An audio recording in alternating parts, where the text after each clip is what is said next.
Olá, bom dia, paz de Deus, paz do Senhor. Sejam bem-vindos ao canal Ponte do Daniel. Inscreva-se, dê um joinha. Estamos aqui para falar um pouco hoje da palavra, né? Que vamos explanar um pouco sobre Filemon. Uma carta pessoal de Paulo, quando ele estava preso, né? E conta a história que Filemon era um senhor, né? Um senhor daquele tempo que vivia. Tinha contato com Paulo justamente por ser um cristão participativo e ter um certo relacionamento entre ele conseguiu assim a entender assim o evangelho, e Paulo nessa carta ele faz uma intercessão a Onésimo, que é o escravo dele, faz essa intercessão para que eh, eles possam viver em fraternidade e união. Talvez tenha essa sido uma das inspirações de Paulo para mandar as outras cartas para os senhores, honrar os escravos, né? Respeitar, ter uma estima, porque naquele período também era permitido, era legal a escravidão, mesmo que hoje a gente repudie a escravidão humana, mas naquele tempo, daquele contexto, era um contexto que era algo legal de ser a escravidão. Infelizmente, é a história da humanidade, a gente não pode fugir dela. Vamos ler a carta a Filemon para a gente ter um panorama melhor.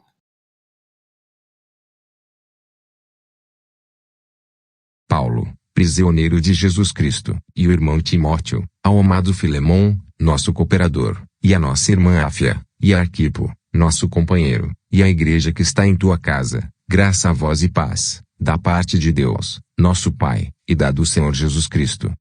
Graças dou ao meu Deus, lembrando-me sempre de ti nas minhas orações, ouvindo teu amor e a fé que tens para com o Senhor Jesus Cristo e para com todos os santos, para que a comunicação da tua fé seja eficaz, no conhecimento de todo o bem que em vós há, por Cristo Jesus. Tive grande gozo e consolação do teu amor, porque por ti, ó irmão, o coração dos santos foi reanimado.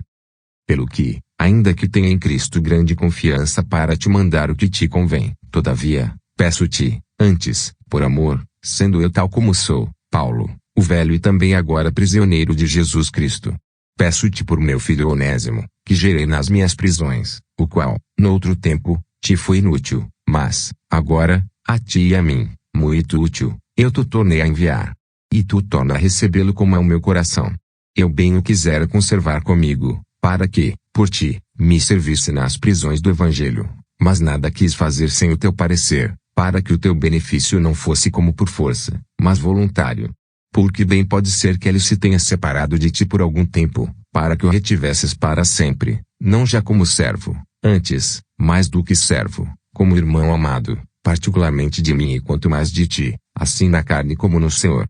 Assim, pois, se me tens por companheiro, recebe-o como a mim mesmo. E, se te fez algum dano ou te deve alguma coisa, põe isso na minha conta. Eu, Paulo, de minha própria mão escrevi, eu pagarei, para te não dizer que ainda mesmo a ti próprio a mentir deves.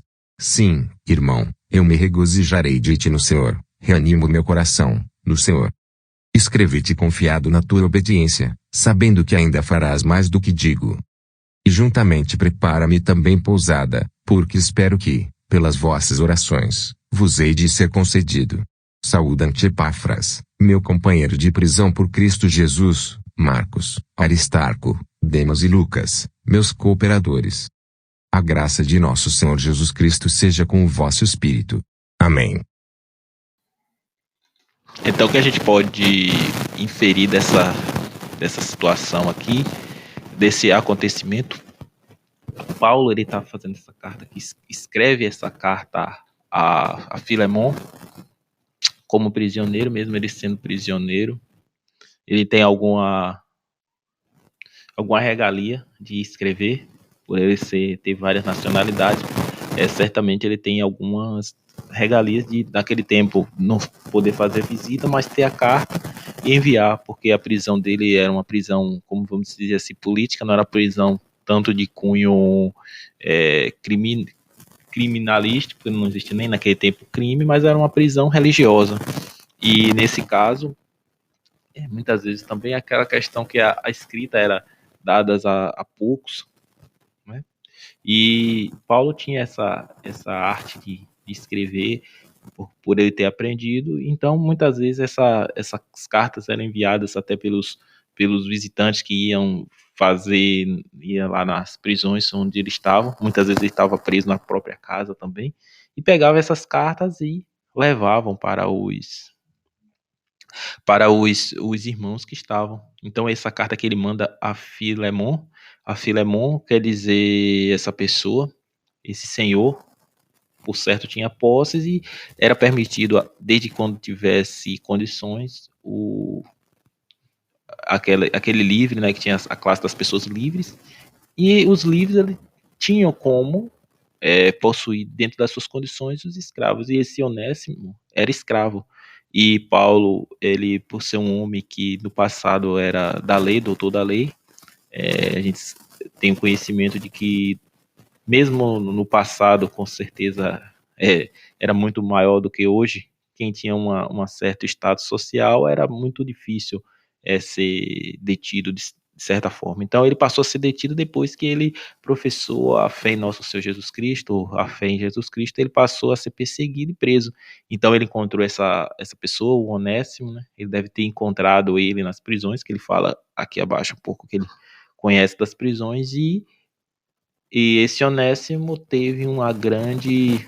Ele teve um grande zelo, porque passou com ele, sofreu junto, ele também teve esse sentimento de passar o que passou. É um exemplo de Cristo, porque Jesus Cristo também sendo Filho de Deus, dono de todo o cosmos, né? Segundo conhecemos, ele se rebaixou para se transformar em um ser humano. Um ser humano é um ser baixo, né, do nível espiritual, e sentir as mesmas amarguras, entendeu? E Paulo, comparando de modo não igual, mas o Paulo ele teve uma experiência que foi sair da altura do grande poder, né, que se possuía por ele ter as três nacionalidades, e foi ser como um preso qualquer, um escravo qualquer, porque estava preso também, sujeito às prisões, ao escárnio social, por uma fé que naquele tempo, hoje, acreditar em Jesus é status, é tranquilo, mas naquele tempo era uma subversão, era algo fora dentro da lei, era pessoas fora da lei humana. É tanto que, mesmo sendo fora da lei, ele orienta as pessoas, né, para não dar o que falar também, dizer não, cumpra lá os desiderados, as obrigações da lei humana, porque se você não cumprir a lei humana, você está sendo uma injustiça justificada. Mas ele estava obedecendo a lei divina, que a lei divina não tinha nenhum prejuízo para a lei material. Só que o que é que acontece por questões políticas, porque tinha todo uma estrutura da lei, tinha todo um ritual, tinha também interesses por trás. Então, Paulo, dessa forma, ele desagradava os interesses. Então, ele vem aqui na saudação, dando graças, ouvindo o teu amor, até a fé que tem para Jesus Cristo, ele fala a Filemon, para que a comunicação da tua fé seja eficaz no conhecimento de todo bem que em vós há por Jesus Cristo. Ele já fala aqui, ele fala que tive a consolação, porque o coração foi reanimado, porque das pessoas que iam buscar a carta também levavam as informações, levavam cartas, era a rede social do momento. E aqui ele fala sobre o amor, no capítulo 9. Todavia peço-te que antes, por amor, sendo eu tal como sou, Paulo, o velho, e também agora prisioneiro de Jesus Cristo. Aqui já fala da idade dele, já estava um pouco idoso, já se achava velho. E Onéssimos, que significa útil, né, que no passado era onésimo. Foi inútil, aquela pessoa que era um escravo inútil, agora é útil, porque ele, além de Filemon conhecer o bom evangelho, as boas novas, Onésimos conheceu também, e Paulo fala que se ele deu algum prejuízo, se deu algum algum entrave que ele restituía. Mesmo Paulo, ele tinha, de qualquer sorte, algumas rendas, algum conhecimento, algumas posses, e ele poderia reaver essa situação, porque ele fala que pode reaver, porque por certo mesmo preso, ele tinha as posses, tinha as heranças, tinha coisas que não que está na história, mas não está relatado diretamente na Bíblia. E ele fala do regozijo, um regozijo muito grande por estar ali sabendo daquela notícia e confiado na obediência, ele sabia que aquela carta ia ter uma eficácia junto. E ele fala aqui, mandou saudações, mandou toda uma. Era um costume da época, né? Um fechamento, uma conclusão da carta. Então, o que é que se desprende dessa pregação aqui é que, mesmo aquelas pessoas que estavam ali demonstrando o contato social, demonstrando que as pessoas mesmo era sendo gentios que era fora do regime romano, eram chamados gentios, e ele chama de cooperador. Esse Filemão é um cooperador, um ajudador, e Onésimo é um escravo, né, fugitivo, ele fugitivo e pertencia por Filemão, mas ele tem aquela intercessão, ele faz aquela intercessão porque mostrando que todos são de Deus, que todos mereciam, né, ter o amor, mostrando o amor para o seu Senhor, mesmo que a escravidão hoje a gente repudia ela, mas naquele tempo era o regime do senhor e do escravo, mesmo a gente sendo contra, tem que retratar hoje. Então hoje não existe mais a figura do Filemão, já morreu, o Onésimo já morreu, e o que há hoje é que, mesmo, né, no nosso sistema atual, tem pessoas que se figuram como empregador, outros como empregado, aí um se figura como mestre, outro como senhor, e isso implica em quê?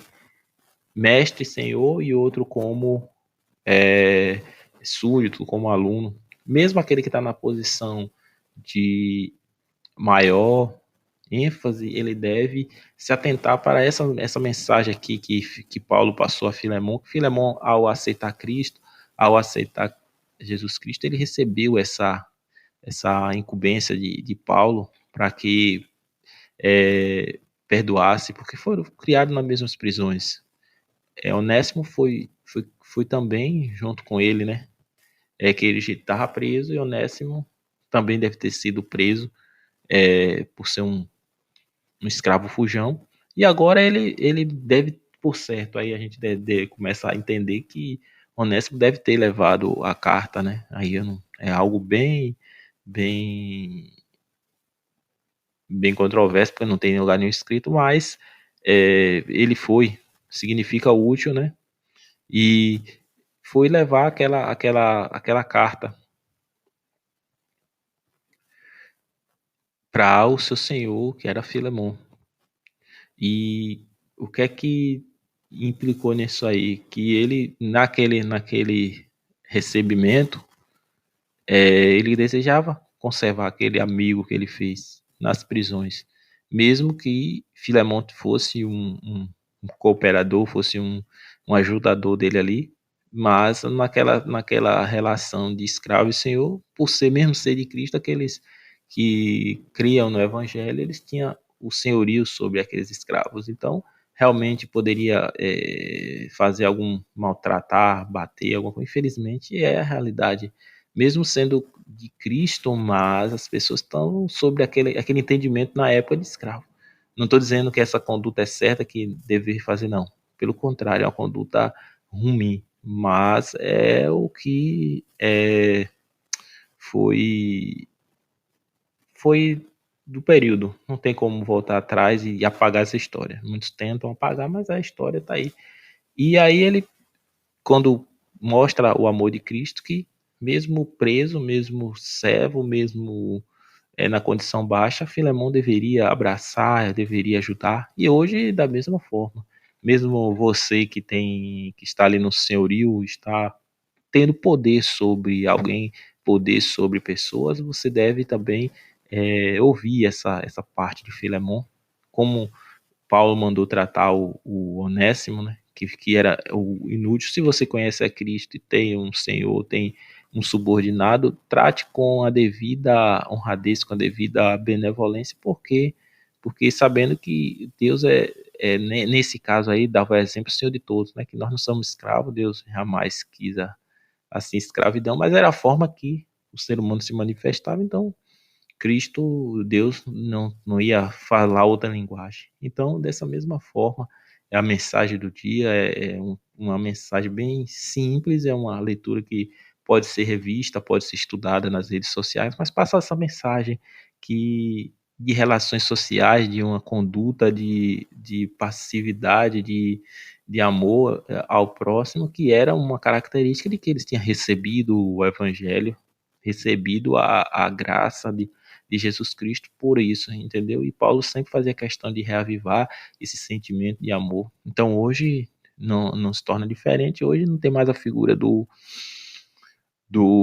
escravo, mas tem a figura do empregado, tem a figura da empregada, tem a figura do aluno, tem a figura dos que são subordinados inferiormente, daqueles que têm um grau de subordinação bem alta em relação ao outro, mas aqueles que estão em cima e conhecem o evangelho devem tratar da mesma forma que Paulo orientou Filemon, porque Deus é o Senhor de todos e devem tratar não com aspidez, mas sabendo que a pessoa é irmão em Cristo, que é irmão que merece uma honra, que merece tudo de bom. Assim como se nós formos comparar que Deus está num grau hierárquico infinitamente maior, ele tenta tratar a gente da melhor maneira possível.